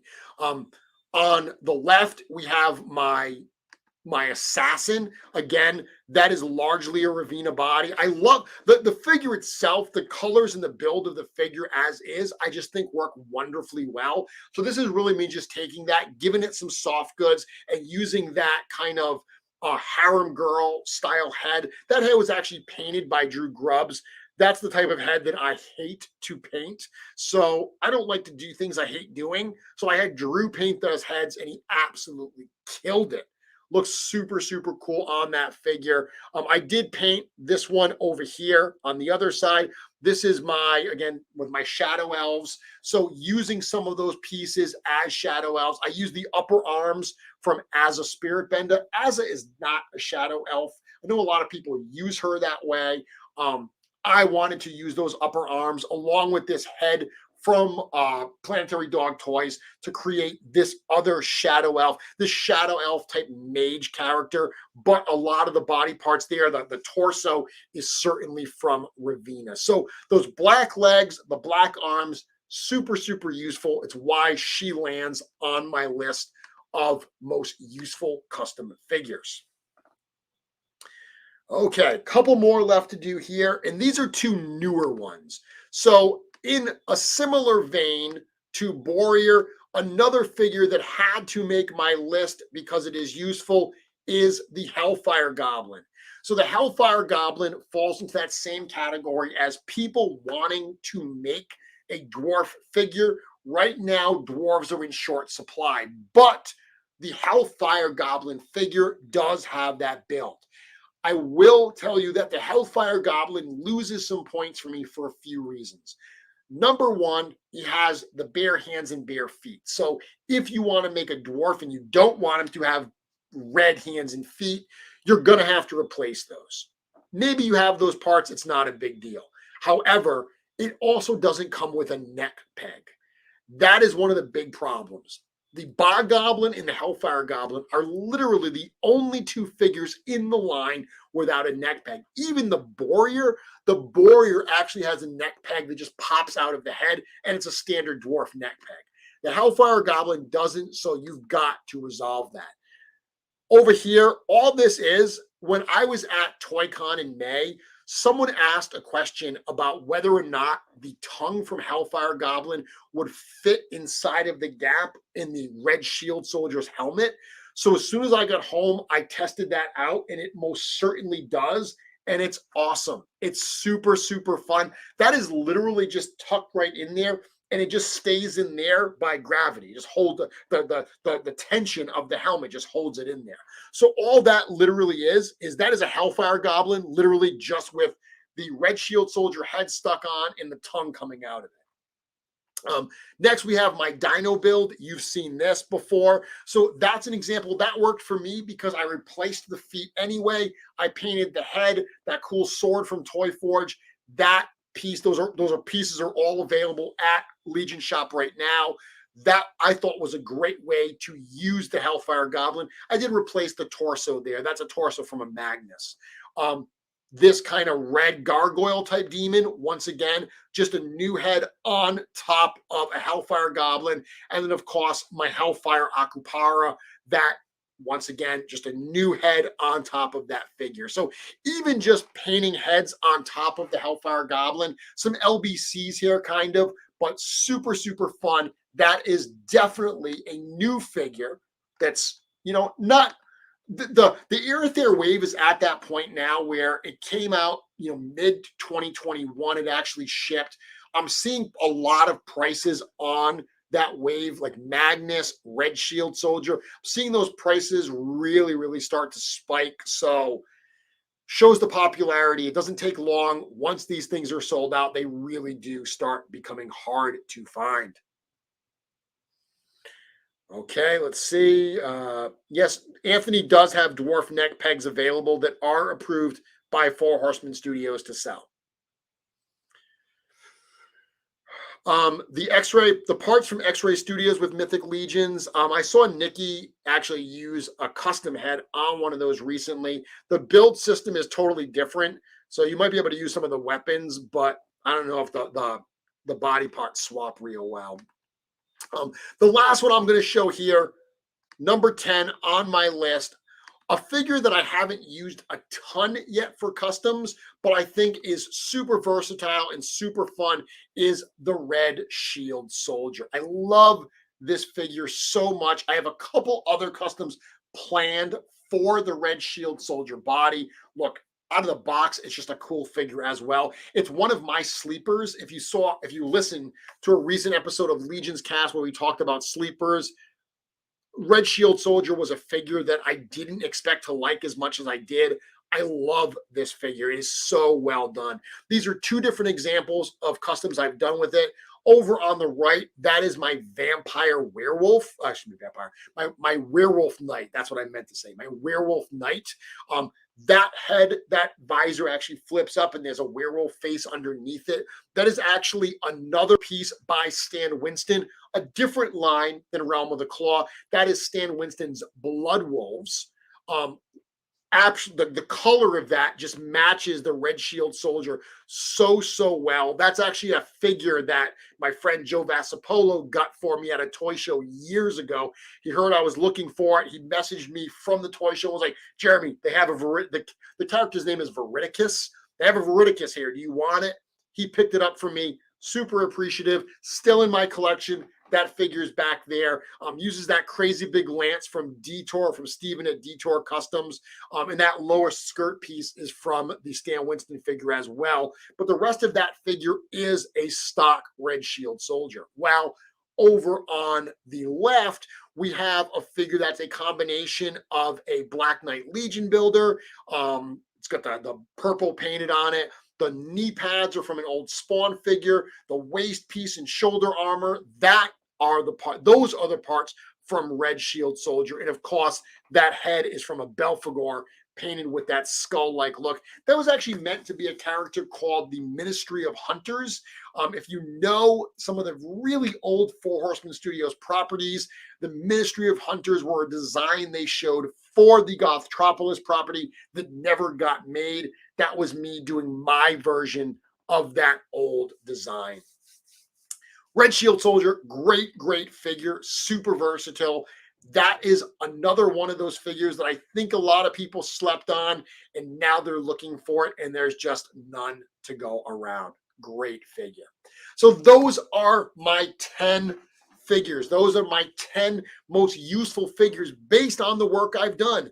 The Barbarian builder set, Taurean because of that black skin, Baron Vollgar, great Dark Knight figure, Fury Clan Orc if you want to build out a bunch of Fury Clan characters, Kronor, which I talk at length about, love being able to paint that as a green-skinned orc, paint that as a barbarian, Borrier, filling that gap in for the dwarf lovers, Archimedes, great base for ogre customs, Ravina, loved her for the females that I've done, Hellfire Goblin, and Red Shield Soldier. Those are my 10. Couple honorable mentions that almost made the list. Scaphoid. I love the Scaphoid figure. I've used him a ton of times for customs. The reason he didn't make the list for me is because I've just made him other versions of Scaphoid. Like I realized that all I've done is give him slightly different armor configurations, maybe some skirts, different heads painted green. So I did a whole bunch of characters called my Ghosts of Karamor. They were all ghostly type characters using Scaphoid, but they were too same. There wasn't a lot of difference in thinking. They were meant to really be a team that goes together. Because of that, I like customizing them, but they're not as flexible as I think some of the others on the list. Hagnon, similar. I love painting Hagnon, okay? But I realized that while I've used Hagnon a lot of times, I've just made it other versions of Hagnon. I've made it, a version that's not a ghost, that's more like fleshy, like zombie-like. I've done other versions where I replace the armor or I paint the armor so it looks more like, a ghost animating some armor. Again, I love doing it, but a lot of the customs have some similarities to them, so not as varied. And lastly, Magnus. Magnus, just someone had to be off the list. I think Magnus is a great figure if you want to go for that gold armored figure. I love the build on Magnus. Super versatile. So he also gets a honorable mention. Very cool. I used the Wolf King sculpt on my Baron. Joe, thank you very much. Let's see. The Blood Wolves Nighthead is perfect on Baron Vollgar. Absolutely. I know a lot of people have done that. Curtis saying, I can't wait to get the Tactics figures with all those extra parts and accessories. Curtis, I got to tell you, those figures, like especially the elves, when they solicited those figures, I was excited for them, but not as excited as I am now. I keep those two figures, the female and the male elf, like the orc I'm excited for, but the orc I was always kind of excited for because when they solicited that orc, there were no green orcs out there. So that totally filled the gap. But now that I'm looking at my fodder bins and I don't have a lot of 2.0 figures, a lot of elf type characters. I love the forest characters. Both of those elves have a very forest like feel to them. Those are the two that I feel like I don't have enough of. Those are the ones I think I'm going to have to go back and get more. I agree with you. Super excited for those. Very, very cool. Well, that is my show for this evening. We ran a little late. I got a few more minutes. If anyone has any questions or things they would like to talk about, I'm happy to answer some questions. I'm really excited for this new year, for 2022, not only for everything that's coming out from Four Horsemen Studios. Yeah, that's going to be some fire. So I'm really excited for that. But just excited for the new year of possibilities. You know, as I mentioned, the last few years, I've really tried to, be an advocate for getting people to get into the customizing side of the hobby. I think it's super rewarding, super enjoyable to do. But this is the year that I'm going to push myself and you to expand a little bit, to go a little bit deeper, to do a little bit more complex things, to have more variety in the work you do, to spend more time on the pieces. Those are all things that I am looking to do. I've already started my first two pieces of the year. I just finished painting, and I can't tell you how excited I am to show them to you. So it's going to be a great year for customizing, a great year for Four Horsemen Studios, and hopefully a great year for Mythic Conversations. I'm looking to have a lot more guests on this year. I've already been talking to a bunch of different people. I really want to emphasize the conversation part of the show. I want to talk to my fellow collectors, my fellow customizers, and I want to bring it to you. Very cool. So let's see. Raveron says, I'm new. Well, welcome to the show. Welcome to the line. It is wonderful to have you here. I popped the Vetus head onto a Lord Vatirus body. The paint details match fairly well, and it gives you Warlord Vetus. Love it. Tony says, hello, Uncle Jeremy. Hey, Tony, you're still awake? It's like 9 o'clock, dude. It's time for bed. Tactics. So that's why you said you were new. Mythic Legions Tactics was the video game that was solicited both. There was a private crowdfunding campaign in January and then a public one in July into August. Those are both. That's what everyone's talking about. There were figures that were solicited in that. I will tell you that if you are brand new, go to sourcehorseman.com. If you go to sourcehorseman.com, at the top, there's a link that says updates. There's a blog there. There's actually the first blog posted is a 2021 update. It's everything that happened in the last year. If you want to get up to speed for the most recent stuff that happens quickly, that's what you should check out. Okay, let's see. Coming down to the more recent questions. Yeah, it's crazy to think we're at the end of the Aerithane wave being available. Dude, I agree totally. Someone was asking me about a Balius the other day. Balius is going for big money. I mean, Red Shield Soldier, Magnus, all of them. It seems like just yesterday that they were brand new and plentiful. I'm telling you, I mean, this line. The thing I remember with Aerithare is Aerithare was solicited in the summer of 2019. As I said in the recap, the Aerithare wave suffered the biggest delay because of COVID of any of the other waves. So the period between Aerithare being first solicited at that G-Con and it actually shipping was much larger than we've seen with more recent waves. The amount of growth in the community in that period of time was pretty significant. So I think that, I can tell you that the Alithia wave was ordered in much larger numbers than the Aerithare wave was. That's not a secret bit of information. You could have guessed that just because by the time that Alithia was solicited, the community was so much larger. So yeah, crazy that we have gotten this big, that the Aerithare wave is already in short supply. Looking forward to new parts coming in new waves. Absolutely. Which characters do I want for All Stars 5? Without knowing who's on the list, someone said Fury Clan Orc earlier. I'd love another shot at Fury Clan Orc. I think that would be a lot of fun. I love the Fury Clan. I'm looking around. What other figures would I love to see? Again, I have them. I'd love to see some Coliseum wave in there. I know Coliseum is one of those waves that Coliseum happened at a time where I think a lot of people were waiting for other things to hit and they weren't sure about Mythic Legions, how deep they wanted to go. It was a weird in-between wave. I'd love to see, Romulus offered again. That's a great figure. Halmar Golden Tooth, another great figure. So some of those would be fun to have back in there. Ultimately, I kind of get excited for anything that gets offered. I'll find a way to use it. I'll find a use for it. Welcome to the rabbit hole that is Mythic Legions. JV, I hear you. What's the custom figure that took me the longest time to complete? Goodness.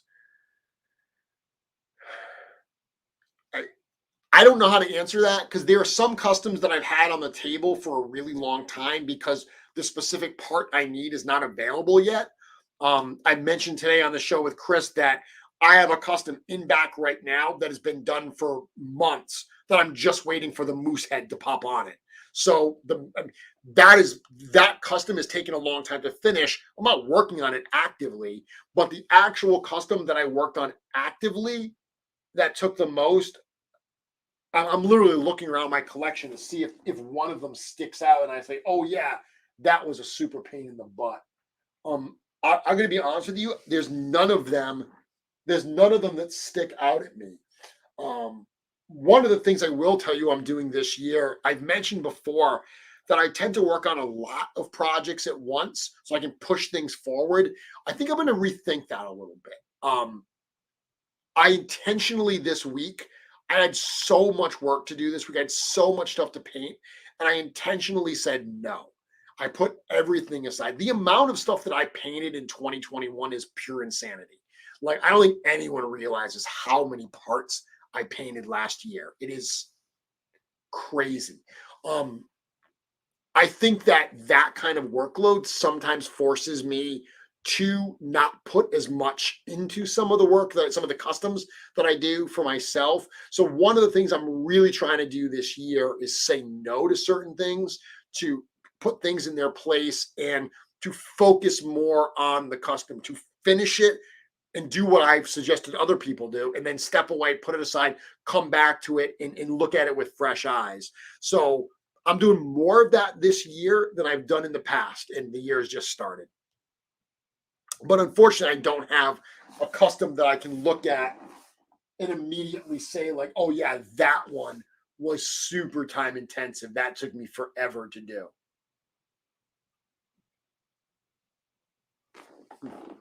Okay. Will asking for a specific print. Yeah, Nate's been talking about some other prints that we don't have. We'll get some more down the road. Yeah, Aerothere. If you're on the East Coast, Aerothere, you had it between, ZoloCon and PAX and obviously ToyCon and LegionsCon. Balius is popular because it can be used in other lines. I agree completely. Can't wait for the Gorgo and Attila 2.0 figures. I've seen them I've held them. They're amazing. Absolutely amazing. Can't wait for the lore dump that will come with Tactics. Yeah, all those lore heads out there, they're going to love all of that stuff. Any rumblings when we might get Cosmic 2? Can't answer that, Star. I am very, very sorry. My All-Stars 5, Urzok, Fury Clan Orc, Clavian, Calavius, Etheron. Interesting mix. I really, really like that mix. I can't comment on plans for future things.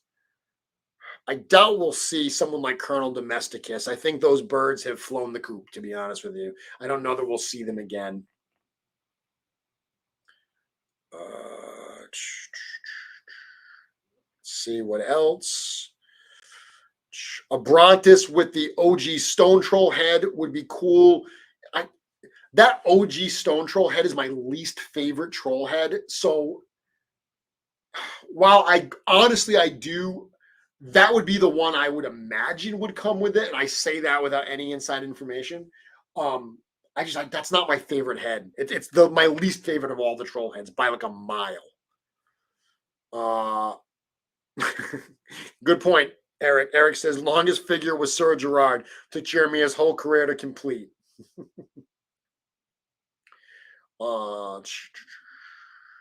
Okay, I've messed with all my Legions figures. Yeah, me as well. Someone actually messaged me today asking me a Legions question, and I honestly had to look at my collection, and I'm like, I don't know if that's an original part or not. I couldn't remember which part came with which character in this particular case. Can you remind us where you can see my Bryophytus custom? So the best place to see that would be on my Instagram page. It's at Mythic Customs at Instagram.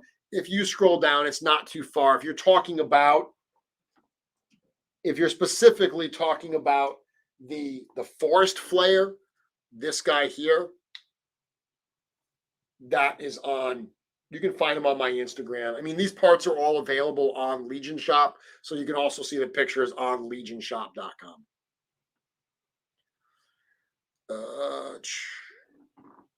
Let's see, put him back. You're very welcome, Eduardo. What would your personal choice be for a new race that requires a new lower body style be? We have Minotaur legs and Centaurs now. So the easiest answer to that would be Gorgons with a more snake-like body. That is one that I've seen a lot of people do that looks super, super cool. So if you're asking me what would be a great lower body, a Gorgon with a snake-like body would be my answer. Number two would probably be a mermaidy type character, a more fish-type body to do a mermaid or a merman type character. I know I'm not super into aquatic type characters, but I know a lot of people really want that. So that would be another choice, another suggestion that I think would be cool for a lower race body. Do I think Four Horsemen will ever create a size larger than Troll? Ever? Yes. I will say yes, that there's a possibility. I mean, they've said they want to do a giant dragon, which is going to be much larger than a troll. So I can easily say yes, that it's someday I could see them doing that. Patrick, when will I do an All-Stars 4 only parts challenge? I decided not to do that. I did that for All-Stars 3. And when I looked at All-Stars 4, I wasn't inspired in that way. Like when I got All-Stars 3 and I started playing around with them, I was inspired to do that. It was a super fun challenge. All-Stars 4, I think largely because there are 2 skeletons in it, it doesn't have the same kind of variety.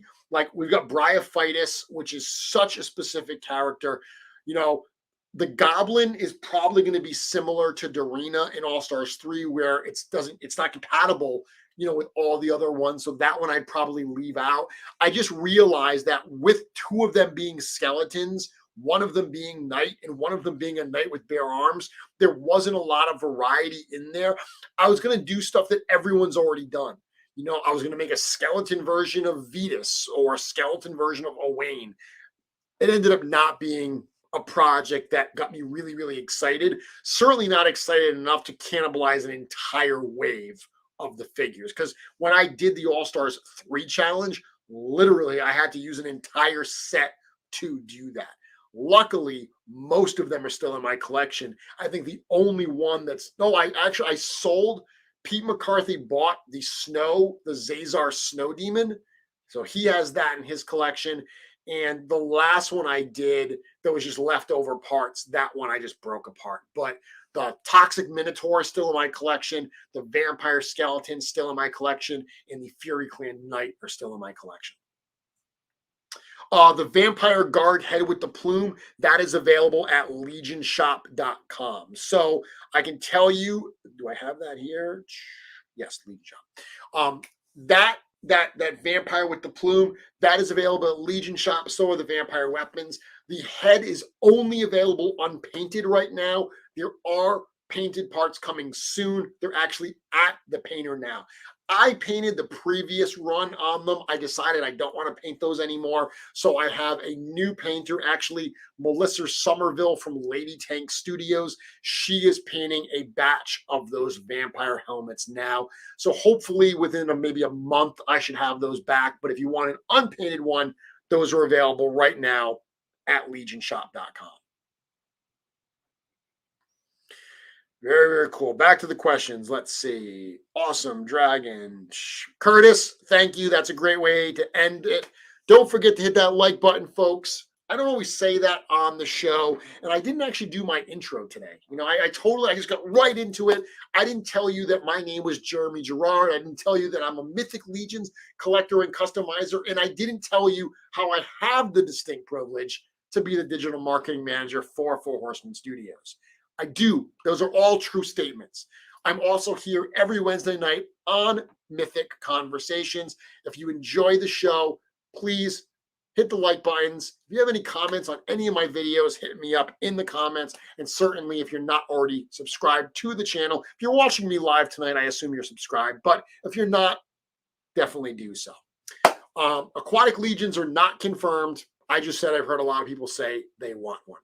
Thank you, Star. Says I need no introduction. With that, I am going to call it an evening. I will be back next week. And remember, Monday, keep your eyes open. LegionsCon 2022 information is going to drop. It is going to blow your mind. We are so excited for it. I will definitely be talking about that next week, along with some other fun topic, I am sure. Poxxus Wave ends this Sunday at 11 p.m. Storehorseman.com. That is your source for the pre-order on the Poxxus Wave. Get your orders in. Pump this thing up. Let's make this an awesome, awesome wave. Cannot wait to get this in hand. Cannot wait to talk to you next week. Until then, thank you very much, everybody. Let me get my silly little outro music, my little folky type outro music. Have a good night, everyone. Talk to you next week.